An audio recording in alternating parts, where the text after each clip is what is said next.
Bonjour, aujourd'hui on va aborder un autre chapitre. Après avoir parlé du contexte historique du XVIIe siècle, on va aborder aujourd'hui les principaux courants littéraires qui ont marqué le XVIIe siècle. Donc la littérature française au XVIIe siècle est liée aux évolutions politiques, intellectuelles et artistiques euh, qui font jour entre deux dates phares, 1598, la signature de l'édit de Nantes et la mort, et l'autre date phare, la 1715, qui coïncide avec la mort de Louis XIV. Donc, cette période, elle est marquée en particulier par deux grands courants littéraires, le baroque et le classicisme. Le classicisme s'impose dans la seconde moitié du siècle sous le règne de Louis XIV. Donc ces deux courants dominent le siècle, comme j'ai dit, mais ils seront systématisés que bien plus tard.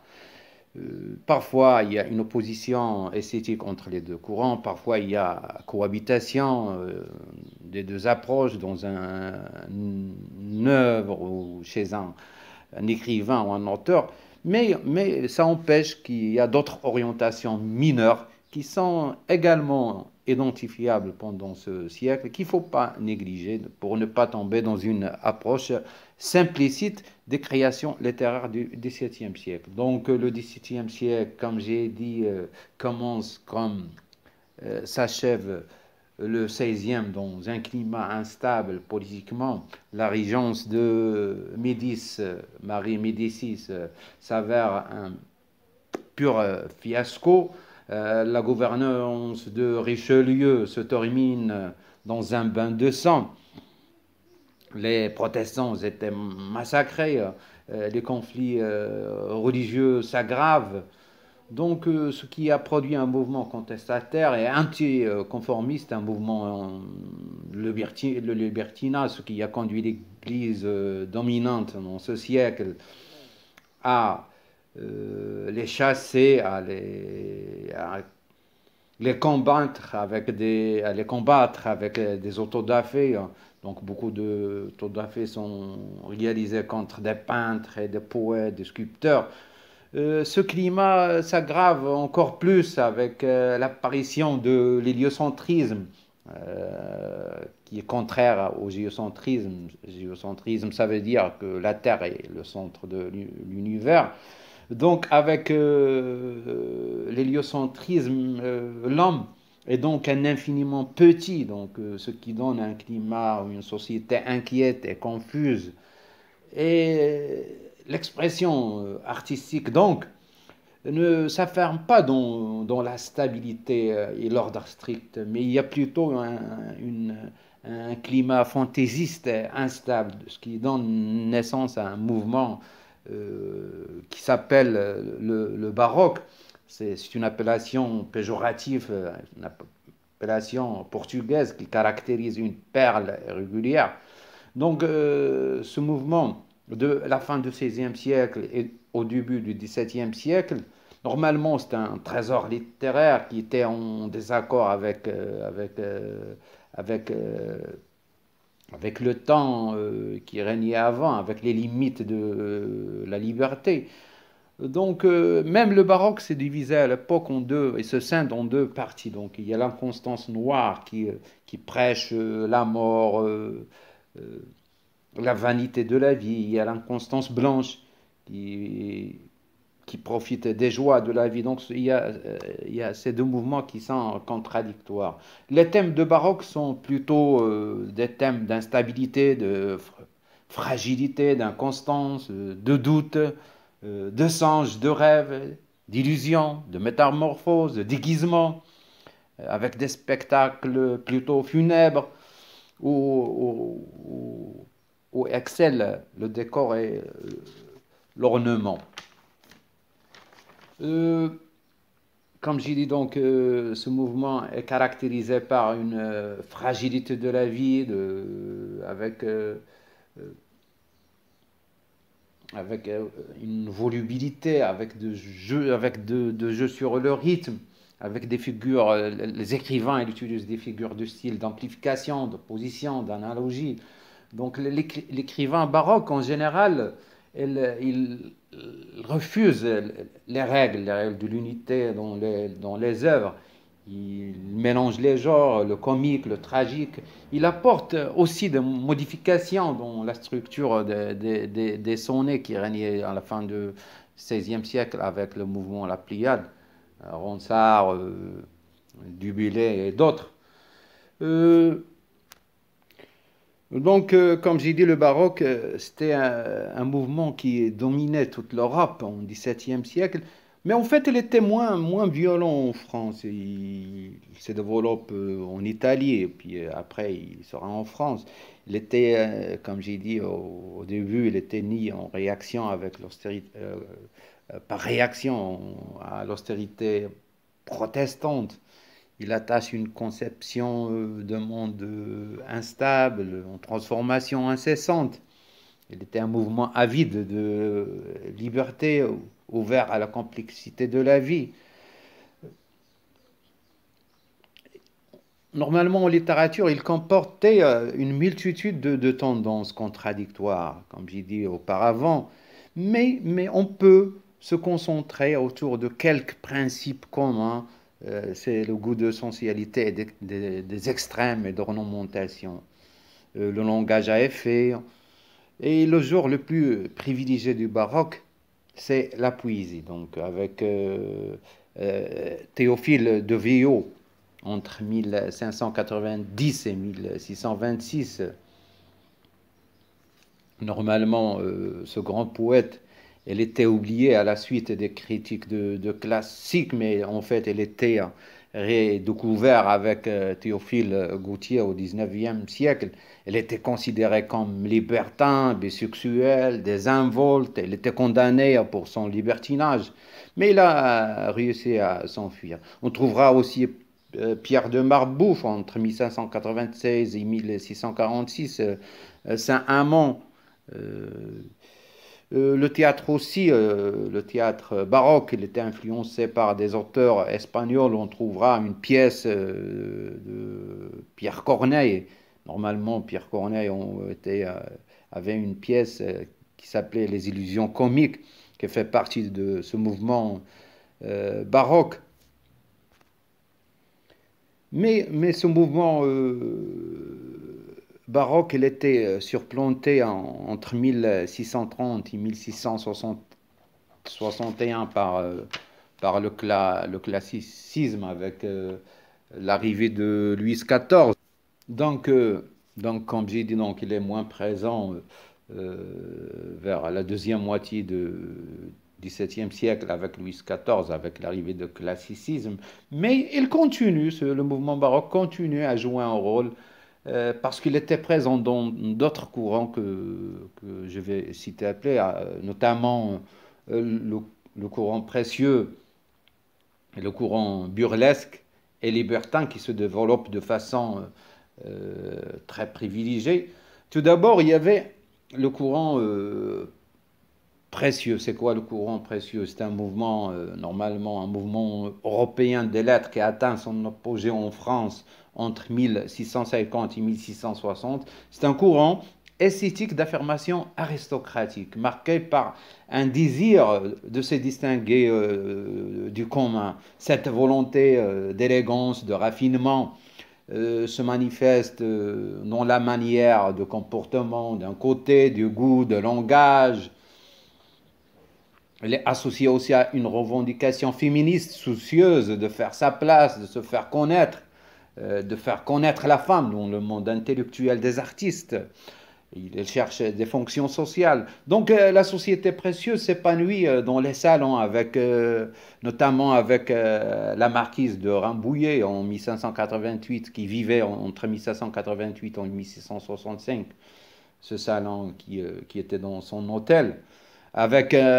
Aussi avec Madeleine Scudéry, une femme de lettres, avec son œuvre qui marque l'apogée du mouvement précieux. L'œuvre s'intitule Ibrahim ou l'illustre Bassa en 1641.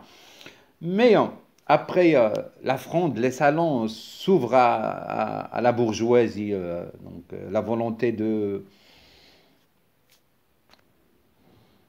Donc, comme j'ai dit, après la Fronde, les salons s'ouvrent à la bourgeoisie et la volonté de l'élégance dans la conversation et la recherche de la pureté de vocabulaire, surtout en proscrivant, en interdisant le jargon et tout ce qui est archaïque dans le langage, notamment le langage populaire, avec une invention d'autres termes nouveaux, des périphrases.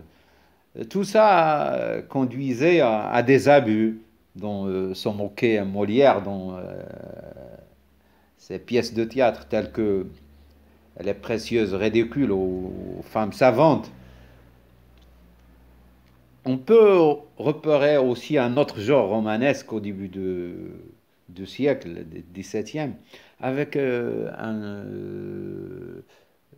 roman pastoral. C'est quoi le roman pastoral? Normalement, les personnages sont des bergers, mais, mais, mais, euh, mais pas des bergers en sens péjoratif. Ce sont des personnes bien nées qui ont choisi de vivre d'une manière différente. Donc, comme j'ai dit d'autres jours, comme le roman pastoral, avec des personnages qui sont bien nés, mais ils cherchent une manière de vie différente, avec d'autres envies, d'autres intrigues. Notamment, on trouvera, à titre d'exemple, les grandes œuvres d'Honoré Urfé, avec ses œuvres L'Astrée et Sylvanire. Puis on trouvera aussi d'autres romans héroïques avec ses principaux auteurs, Marin Leroy de Gambourville, avec son œuvre Carité au Polexandre, et l'autre écrivain, Gauthier de Coste de Lacamprinède, qui vivait entre 1614 et 1663, avec son œuvre Cassandre et Cléopâtre. Mais l'excès de ces deux genres de romans, l'héroïque et le précieux, lui attirant des condamnations, parce que normalement ils étaient vides de sens. Et par réaction à ça, il s'élabore ce qu'on appelait le roman psychologique. Normalement, c'est un roman plus ou moins classique avec Madame Lafayette, avec son œuvre majeure, La princesse de Clèves. Il y a d'autres courants qui ont eu lieu pendant le XVIIe siècle, comme le courant comique et satirique influencé par le roman picaresque espagnol, avec deux écrivains célèbres, Paul Scarron avec son œuvre Le roman comique, ou bien Histoire comique de Francion. C'est un roman de Charles Sorel qui vivait entre 1660 et 1674. On trouvera aussi le lexicographe Furetière avec son œuvre, avec, euh, avec son œuvre, comme j'ai dit, avec son œuvre, le roman bourgeois, dont lequel il peint, il met en action les mœurs de la bourgeoisie du temps. Donc, le courant précieux, on a vu le courant précieux, le courant héroïque, et on a parlé aussi du roman pastoral, le roman héroïque, le courant comique, c'est le courant comique, satirique. Puis il y a un autre mouvement qui avait eu lieu pendant le XVIIe siècle, c'est le libertinage. C'est quoi le libertinage? C'est un courant idéologique normalement qui était inspiré de la philosophie matérialiste de Pierre Cassandé, qui vivait entre 1592 et 1655. C'est un mathématicien français qui s'est révolté contre les aristotéliciens, contre c'est-à-dire la doctrine d'Aristote. Si libre pensée ou si libre penseur, normalement, il se détachait de tout ce qui est religion, de tout ce qui est église, de ce qui est catholique. Cette indépendance de pensée, normalement, ça datait en une transition entre l'humanisme de Renaissance et la philosophie de Lumière. C'est-à-dire que c'était une phase de transition entre le 16e et le 18e siècle. Et, euh, et l'auteur ou l'écrivain le plus imminent. Donc, comme j'ai dit, Cyrano de Bergerac, disciple de Pierre Gassendi, euh, est le plus éminent représentant de la pensée libertine. Et aussi la pièce de théâtre Don Juan de Molière est emblématique de ce mouvement. C'est une pièce emblématique du mouvement libertinage. Donc, je vais parler dans un deuxième lieu du grand mouvement qui a marqué le XVIIe siècle, c'est le courant classique. Hum, Le classicisme est considéré comme l'une des époques culturelles les plus brillantes de l'histoire de France. Normalement, c'est une expression idéologique et esthétique de la monarchie absolue. Il se développe pendant toute la première partie du siècle. Elle atteint son apogée vers les années 60. Elle est étroitement liée avec le courant philosophique de l'époque, le rationalisme de Descartes, dont elle a subi l'influence. Donc, Descartes, un philosophe, un mathématicien français,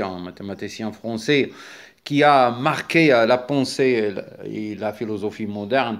Il a beaucoup influencé la pensée du XVIIe siècle.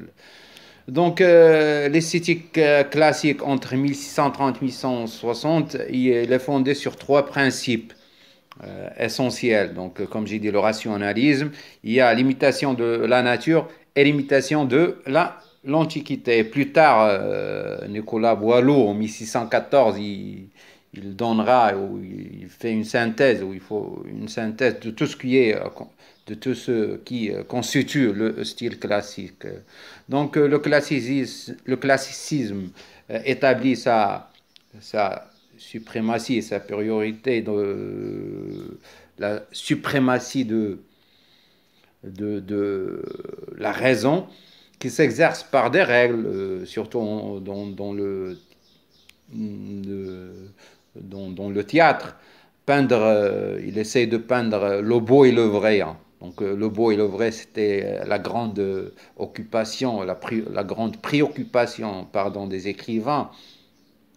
Mais vu que ces derniers, donc ces œuvres, ils étaient destinés à un public bien précis qui est les nobles et la cour, donc le beau pour eux, c'était tout ce qui est conforme à la cour et à la morale chrétienne. Donc il répugne tout ce qui est laid, tout ce qui est bizarre.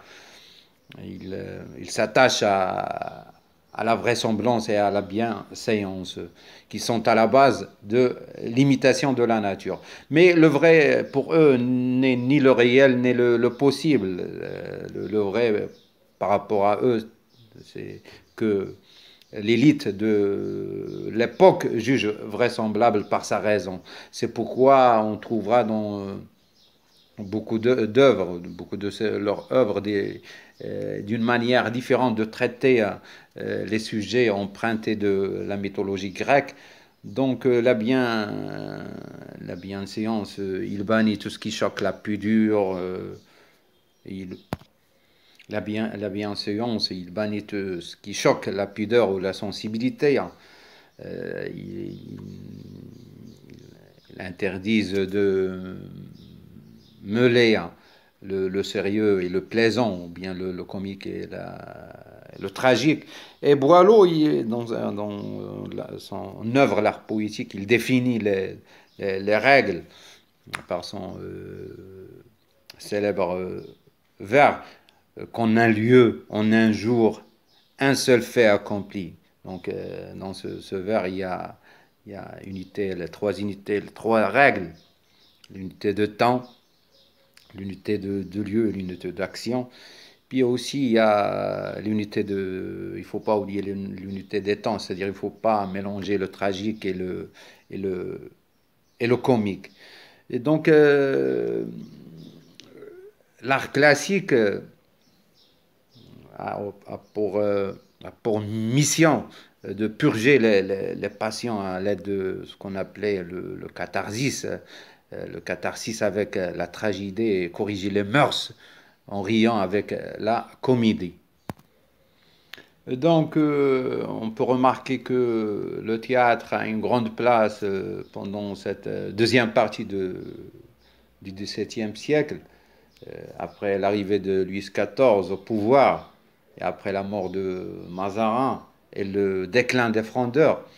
Donc, la noblesse a été domestiquée par le roi et l'autorité s'organise dans la cour d'une manière minutieuse. Donc la noblesse ne jouait aucun rôle. Et c'est le roi, il y a un monopole royal de l'art. Donc Louis XIV veut donner à la monarchie son image prestigieuse. Et il se sert des écrivains pour son projet. Donc le roi a sur lui-même, il a sur lui-même la protection des artistes et il revendique le monopole du mécénat. Les artistes, en son temps, reçoivent des pensions et des gratifications du roi.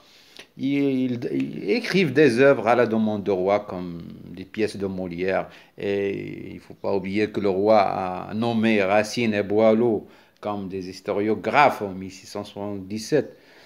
Colbert aussi, il imposait, c'est un ministre du roi qui imposait les codes et les modèles à suivre, à un certain point que le mot académique finira par qualifier de façon péjorative le style conforme aux règles et sans originalité.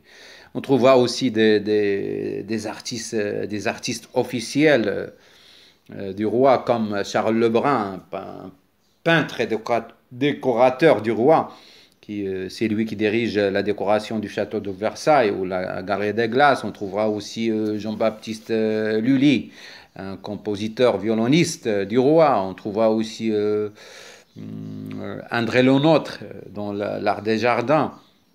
Si, dans ce siècle,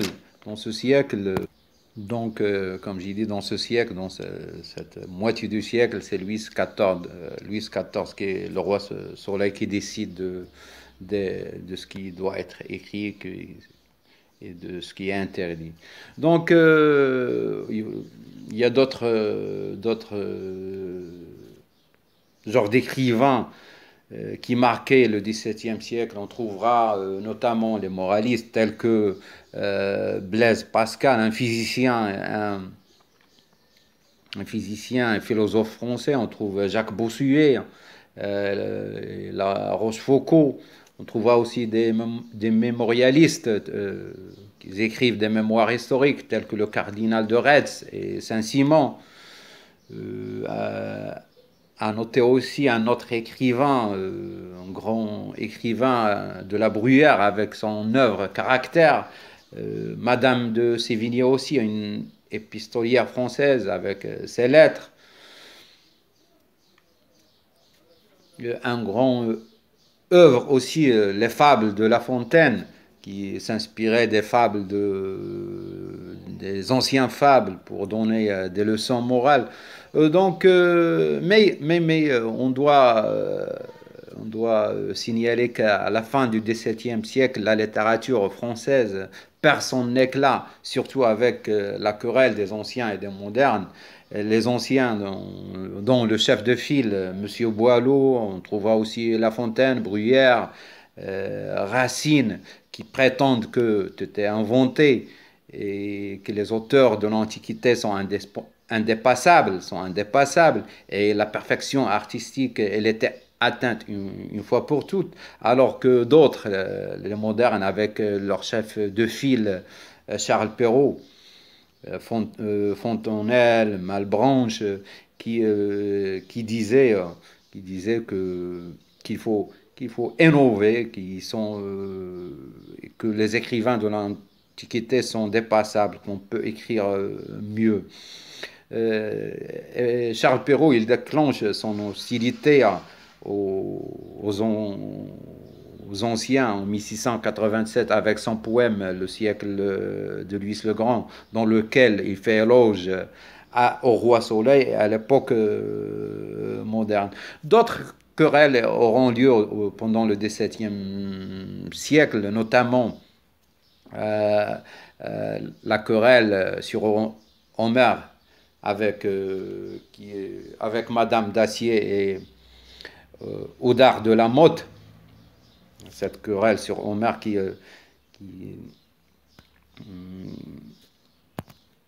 donc cette querelle sur Homer, c'était normalement une continuité de querelle entre les anciens et les modernes, mais cette fois, il était entre Madame Anne Dacier et Monsieur Audard de la Motte. Puis on trouvera une autre querelle sur la poésie avec le cercle des géomètres qui critiquaient la poésie. Ils préféraient la prose parce que pour eux, la poésie, c'est une perte de temps sans que des paroles. Et cette manière de voir les choses, peut-être c'est la cause. C'est pour cela qu'on trouvera de grands poètes pendant ce siècle de la raison, le XVIIIe siècle, le siècle de la lumière. Si on cherchera, on ne trouvera pas de grands poètes pendant ce siècle. En conclusion, donc, le XVIIe siècle, c'est un siècle majeur pour la langue et la littérature française, en particulier avec les œuvres dont le théâtre classique, les tragédies de Racine et les comédies de Molière. Mais ces grandes œuvres ou ces chefs d'œuvre ne doivent pas éclipser d'autres genres mineurs comme la poésie baroque qu'on découvre aujourd'hui. Merci pour votre attention.